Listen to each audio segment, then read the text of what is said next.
Mungkin banyak dari kalian berpikir bahwa pada era Majapahit, Islam belum masuk di Indonesia. Namun faktanya, Islam sudah masuk sebelum Majapahit lahir, bahkan sudah mendirikan kerajaan yang bernama Kerajaan Perlak. Diketahui, Kerajaan Perlak berdiri pada abad ke-9, tepatnya tahun 840 Masehi, sedangkan Kerajaan Majapahit berdiri pada abad ke-13, tepatnya tahun 1293 Masehi.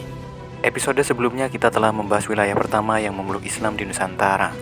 Pada episode kali ini, kita akan membahas kerajaan bercorak Islam pertama di Indonesia.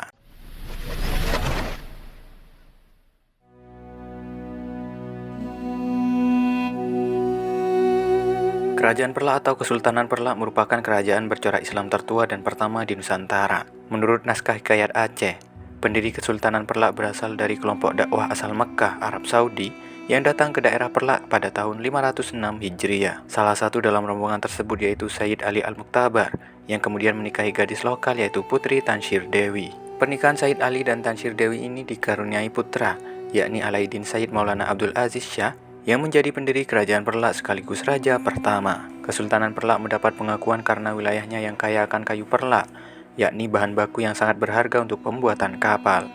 Daerah ini dikenal dengan sebutan Negeri Perlak dan berkembang menjadi pelabuhan niaga maju pada abad ke-8. Kapal-kapal dari Arab dan Persia bersinggungan di pelabuhan ini, memfasilitasi pertukaran budaya dan memperkuat penyebaran Islam, terutama melalui pernikahan campur antara pedagang muslim dengan penduduk setempat. Suatu hari, Kerajaan Perlak terbagi menjadi dua. Hal ini dikarenakan Alaiddin Sayyid Maulana Abdul Aziz Shah beraliran Syiah.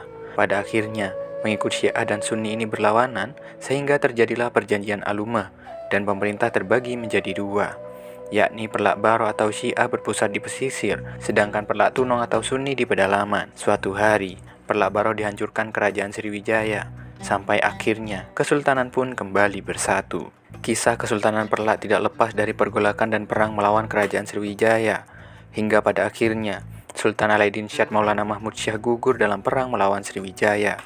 Meskipun begitu, Perlak pedalaman yang dipimpin oleh Sultan Malik Ibrahim Shah Johan Berdaulat berhasil membalikkan keadaan dan memenangkan perang. Pertempuran berkepanjangan ini berakhir pada tahun 1006 Masehi, ketika Sriwijaya memutuskan mundur dari pertempuran untuk menghadapi ancaman Raja Dharma Wangsa dari Kerajaan Medang di Jawa. Dengan kemenangan ini, Kesultanan Perlak memperkuat posisinya dan wilayahnya bersatu di bawah kepemimpinan Sultan Malik Ibrahim Shah. Hingga pada akhirnya, setelah mengalami berbagai pergolakan dan pertempuran, Kesultanan Perlak mengakhiri sejarahnya ketika bergabung dengan Samudra Pasai pada tahun 1292.